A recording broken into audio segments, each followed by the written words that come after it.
Bismillahirrahmanirrahim.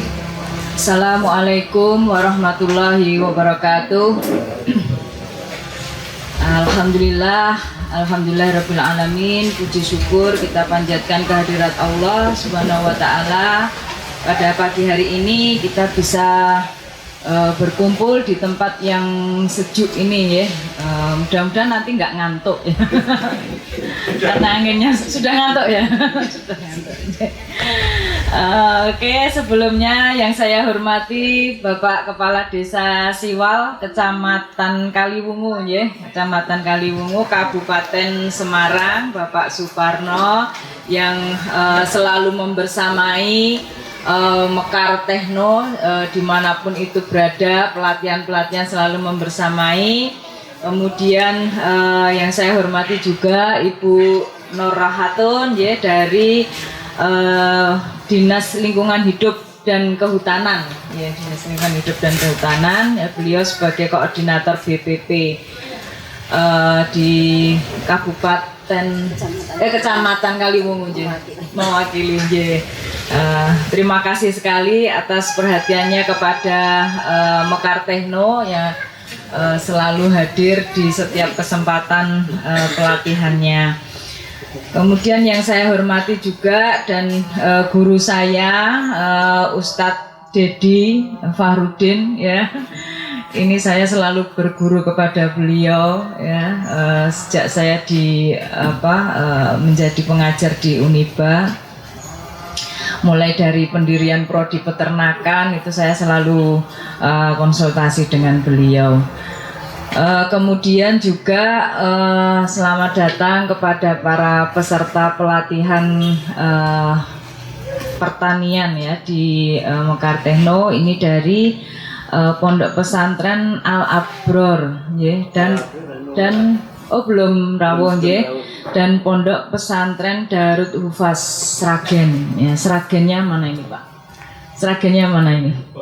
Oh, Sragen Kota ya, lumayan jauh ya. Oke, alhamdulillah sekali lagi salam dan sholawat juga kita haturkan kepada junjungan kita Nabi Agung Rasulullah Muhammad Sallallahu Alaihi Wasallam. Mudah-mudahan kita senantiasa mendapatkan syafaat dari beliau ya hingga akhir zaman nanti. Amin ya rabbal alamin. Baik Bapak Ibu semuanya ya, di sini saya hanya akan mentransfer apa yang ilmu yang sudah ada ya. Mungkin saya nanti tidak seperti Ustadz saya ya, Prof Dedi. Prof Dedi ini kan selalu berinovasi, berkreasi seperti itu ya. Kalau saya ini berkreasinya di laptop ya. Baik, jadi saya diberi amanah untuk memberikan materi terkait dengan transformasi sistem pangan atau agri-food system ya. Agri-food system ini menjadi salah satu program Pak Prabowo ya, dan sudah masuk di dalam rencana pembangunan jangka panjang nasional RPJN 2025-2045 ya. Dan ini apa yang dimaksud transformasi sistem pangan ya. Transformasi sistem pangan itu kita akan mengadakan namanya transformasi, berarti perubahan bentuk ya, form transform berarti perubahan. Apa yang diubah ya? Perubahannya itu secara menyeluruh ya, dari mulai kalau kita berproduksi ya, mulai dari produksi sampai pada keterterimaan hasil produk kita. Kalau kita petani itu kan produknya hasil pangan ya, hasil pertanian itu sampai kepada konsumen. Nah, itu adalah proses perubahannya semua, sehingga dari produksi nanti ke distribusi ya, sampai kepada pengelolaan pasca panen dan pada diterima oleh konsumen. Nah, sebenarnya apa? Sebenarnya transformasi ini adalah tercakup di dalam ketahanan pangan ya, di mana ketahanan pangan itu tadi yang disampaikan Pak lurah, ketahanan pangan itu meliputi 4 pilar kan gitu ya, meliputi 4 aspek. Ya, apa itu aspek dari ketahanan pangan? Adalah apa? Ketersediaan. Berarti produksi ini akan menyediakan pangan, ya, menyediakan pangan bagi masyarakat gitu ya, ketersediaan. Kemudian keterjangkauan. Nah, aspek yang kedua itu keterjangkauan. Berarti apa ini? Harus ada distribusi, rantai pasok, ya, rantai pasok, ketersediaan. Kemudian dari sisi produknya berarti harus ada safety, keamanan pangan, ya, keamanan pangan yang diterima oleh konsumen. Nah, yang terakhir adalah keberlanjutan pangan. Jadi setelah tadi sudah diterima, ini harus berlanjut, ya, harus berlanjut terus, sehingga memerlukan apa di dalam ketahanan pangan? Kita memerlukan tata kelola yang efektif. Nah, ini jadi sebenarnya transformasi sistem pangan itu sudah tercakup di dalam definisi dari ketahanan pangan itu sendiri. Ya. Sedikit bahwa kalau kita menjadi petani, ya, kita menjadi petani itu kita menjadi produsen. Yang saya tak berdiri biar nggak duduk. Kita sebagai petani, ya, ini kalau di dalam kitab Fathul Bahri, ya, petani itu sebagai pekerjaan yang paling mulia. Jadi ada 3 pekerjaan yang paling mulia, ya, menurut kitab itu. Yang pertama itu petani, ya, karena apa? Menyediakan pangan. Pangan itu dimanapun itu kan diperlukan, ya, karena selama ada makhluk hidup berarti memerlukan pangan. Selama ada manusia berarti memerlukan pangan, ya. Jadi itu yang pertama, itu petani. Yang kedua apa? Tukang. Yang kedua itu tukang. Jadi tukang itu kalau bahasa kerennya sekarang ya orang-orang teknik kan gitu ya. Itu yang nomor 2, ya. Kemudian yang ketiga adalah ekonomi. Karena ekonomi ini yang nantinya akan menjaga keseimbangan atau keberlangsungan di dalam perputaran roda perputaran keuangan seperti itu. Nah, ini ada 3 hal sebenarnya. Nah, kita posisi kalau di sebagai petani itu kita menjadi core, ya, menjadi profesi yang sangat mulia, ya.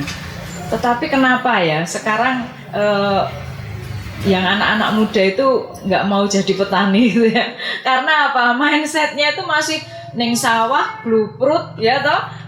Ini padahal sekarang sudah nggak blueprint lagi, ya. Kalau kita lihat banyak di YouTube itu sekarang pertanian presisi itu tinggal pencet dari sini, ya, tinggal pencet. Bahkan kemarin saya lihat di YouTube itu ada petani milenial, ya, dia tinggalnya di Jakarta, dia bikin pertanian di Wonogiri. Dia tinggal mencet aja dari Wonogiri, oh waktunya nyiram, klik nyiram gitu ya. Jadinya petaninya kan nggak gluprut, ya. Petaninya nggak gluprut, jadi petaninya keren, petani keren. Nah, ini yang nanti mudah-mudahan dengan program Pak Prabowo ini nanti banyak sekali petani-petani yang visioner. Juga yang dikembangkan sekarang juga adalah pesantren berbasis pertanian. Ya, ini alhamdulillah dari Darul Hufaz ini memiliki minat yang cukup besar di pertanian, ya. Ini luar biasa sekali. Nanti mudah-mudahan seperti Pak Lurah tadi bisa dikreasikan lagi dari nanti yang diperoleh di sini bisa dikreasikan di Darul Hufaz Sragen gitu, ya.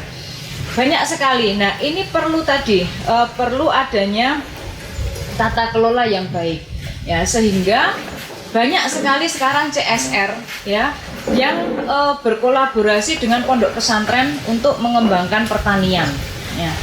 Di Surakarta itu yang saya tahu kemarin itu dengan Bank Indonesia, CSR Bank Indonesia itu di Pondok Takmirul Islam, ya, dengan melonnya, ya. Kemudian di Darul Falah Polokarto itu juga dibangunkan oleh BI, ya, itu pertanian melon, ya.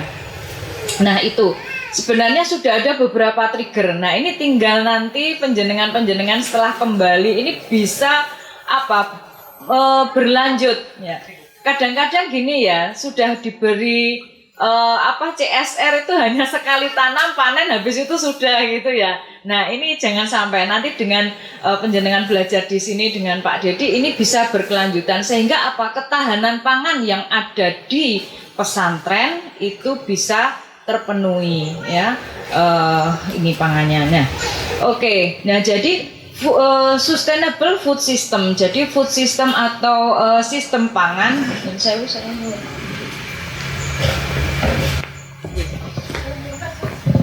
di dalam dompet ada. Ini juga bisa. Oke.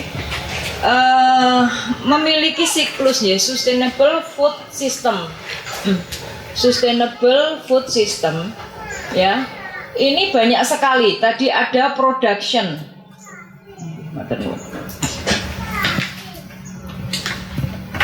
Jadi kita memahami dulu food system atau nanti ke integrated farming ya. Sebenarnya kalau food system ini juga mengarah pada IFS, integrated farming system. Farming system. Ya.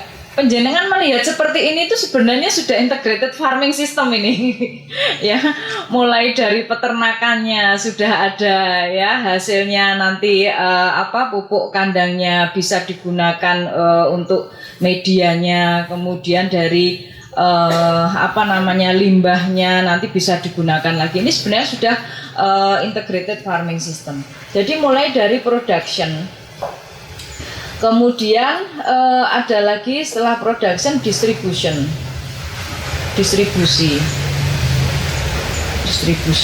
ya.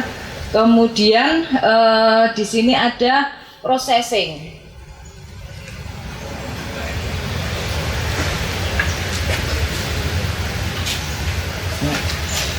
Production, distribution, processing, dan akses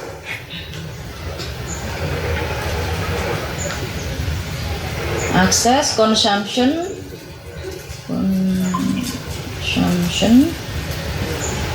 kemudian ada waste ya. Nah, ini semua adalah yang terdapat di dalam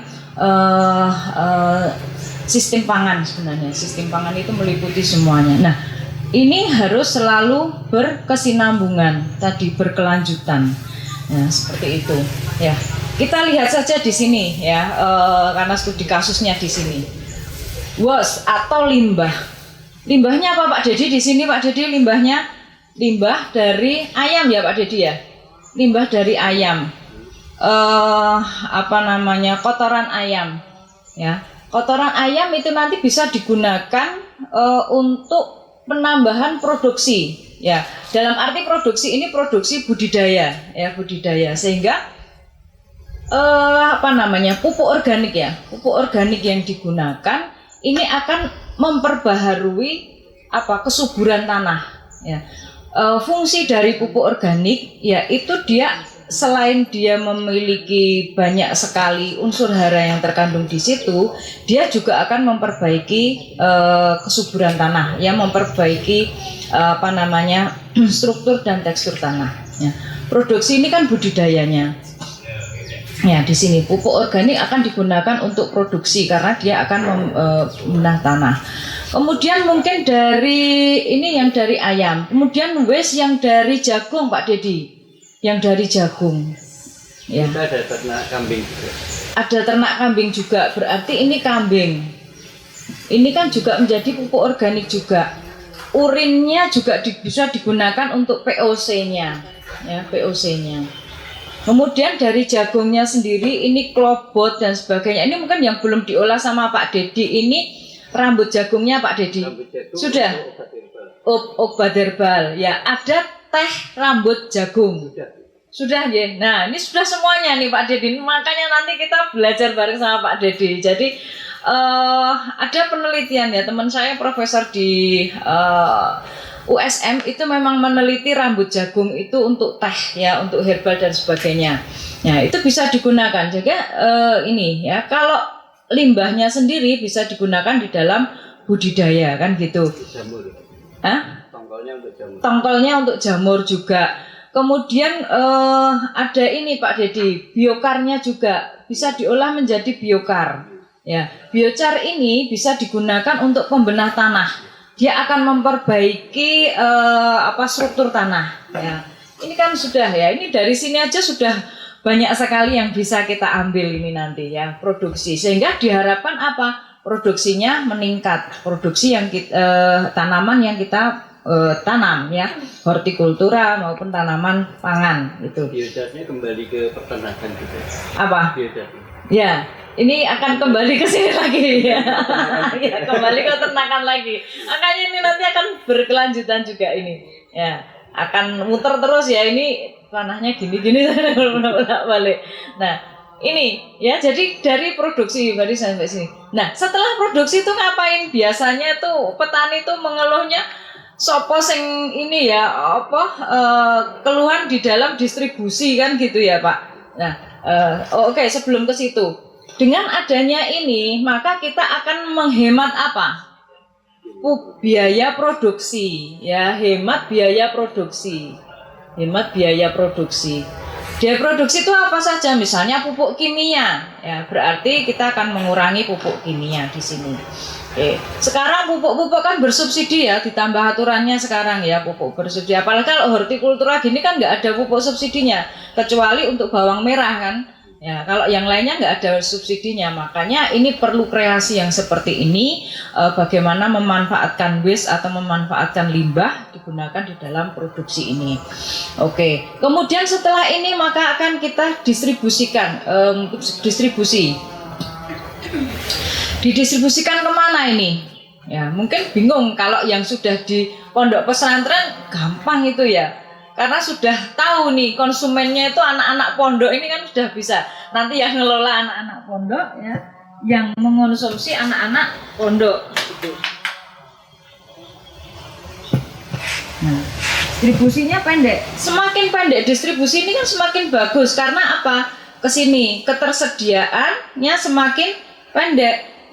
Dan pengawetannya juga tidak banyak gitu kan. Coba kalau kita produksinya di Semarang, kemudian kita ke Lampung, distribusinya ke Lampung, butuh berapa lama waktu yang didistribusikan? Ya, berarti itu harus ada tambahan apa? Tambahan di sini processing. Tambahan processing meliputi biaya, pengawetan ini Pak Dedi sudah bikin ini. Pengawetan bagaimana produknya itu bisa lebih awet gitu ya. Itu kan butuh itu. Makanya dengan adanya ketahanan pangan ya, mulai dari pesantren ya, kita nggak perlu distribusinya jauh-jauh ya, karena sudah ada konsumennya di sini gitu. Ya, ini dari processing, berarti nanti butuh pengawetan gitu kan, biaya lagi gitu. Nah, kemudian akses ya, akses itu berarti harus cepat tersedia, ketersediaan ya, accessibility, ketersediaan dan accessibility, kemudahan untuk mengakses itu kan juga diperlukan di sini setelah ini. Nah, kemudian konsumsi. Sekarang orang cenderung untuk mengonsumsi bahan pangan yang sehat. Makanya sekarang ini di dalam Sustainable Food System ini adalah salah satu rekomendasinya itu kita menggunakan pertanian organik atau pertanian ramah lingkungan dengan yang berkelanjutan. Ya, itu salah satu strategi untuk Sustainable Food System. Ya, konsumsi ini. Nah, sampai sini. Nah, ini adalah sebenarnya dari Sustainable Food System. Ya, yang ini perlu kita pahami dulu bagaimana transformasi pangan yang nanti kita ini kan. Oke. Nah, sekarang bagaimana ini kalau ini di pesantren sudah ada, kemudian kalau di desa-desa ya Pak Lurah sekarang mulai digalakkan dengan P2L ya, pekarangan pangan lestari ya, pekarangan pangan lestari. Nah, ini juga salah satu usaha atau upaya untuk meningkatkan ketahanan pangan kita, ya. Bahkan sekarang itu memelihara ayam tuh nggak perlu banyak-banyak ya Pak Dedi. Di rumah itu cukup beberapa ekor gitu yang kita ambil telurnya, sehingga tiap hari bertelur itu untuk konsumsi rumah tangga. Nah, ini adalah salah satu juga P2L tadi, pekarangan pangan lestari, ya gitu. Nah, dengan adanya ini, maka kerangka konsepnya adalah bahwa kita akan mengonsumsi pangan yang sehat, pangan sehat, pangan aman, ya, pangan sehat, pangan aman. Ya, jadi pangan sehat ya kita peroleh tadi dari sini semuanya. Kita menggunakan tidak menggunakan pupuk ya, karena apa? Residu itu kan nggak kelihatan ya. Di dalam tanah pun itu sebenarnya terdapat residu dari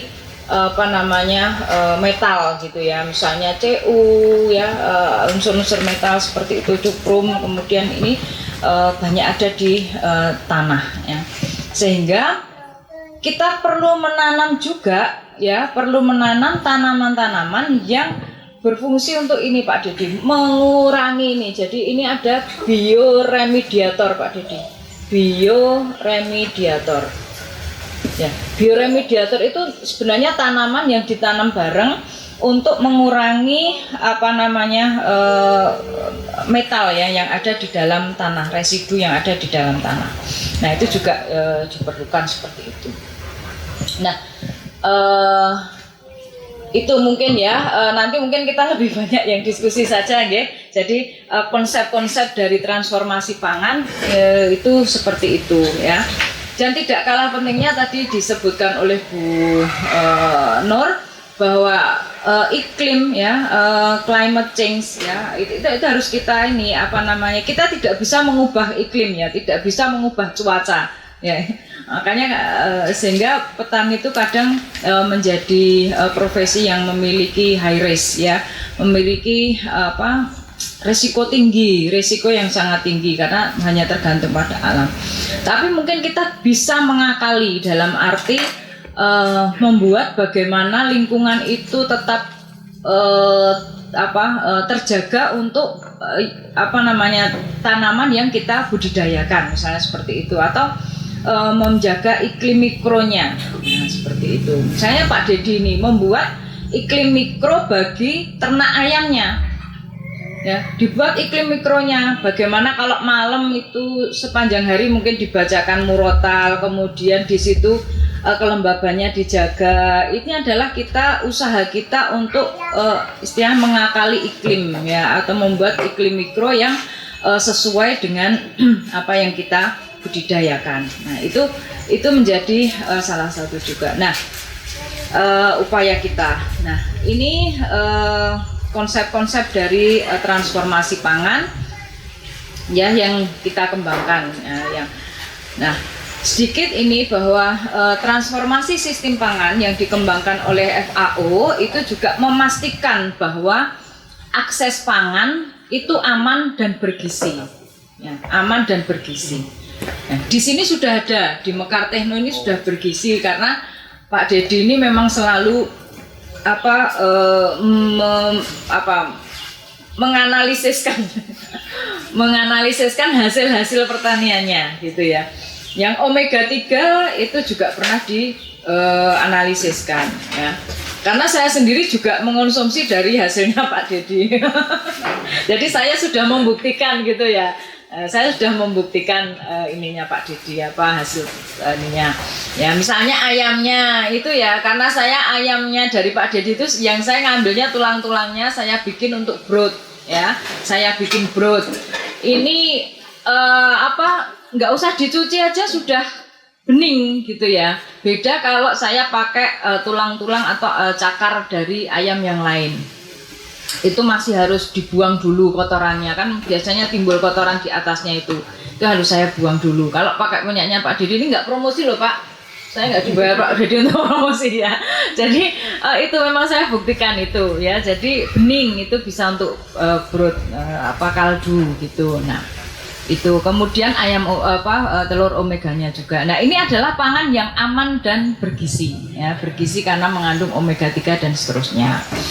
Ya kemudian transformasi dari FAO juga adalah meningkatkan produksi yang ramah lingkungan. Ya, tadi ini juga sudah disampaikan tadi menggunakan limbah dari ayam, kambing dan sebagainya. Ya, sehingga ini nanti akan membangun ketahanan pangan bagi kita semuanya. Nah, mungkin itu saja yang dari saya. Nanti kita banyak ke diskusi saja. Ya, mungkin yang lebih praktisnya nanti ke Pak Dedi ya, Pak Dedi nanti lebih praktisnya seperti apa. Cukup ya Pak Dedi dari saya itu ya. Terima kasih atas perhatiannya. Assalamualaikum warahmatullahi wabarakatuh.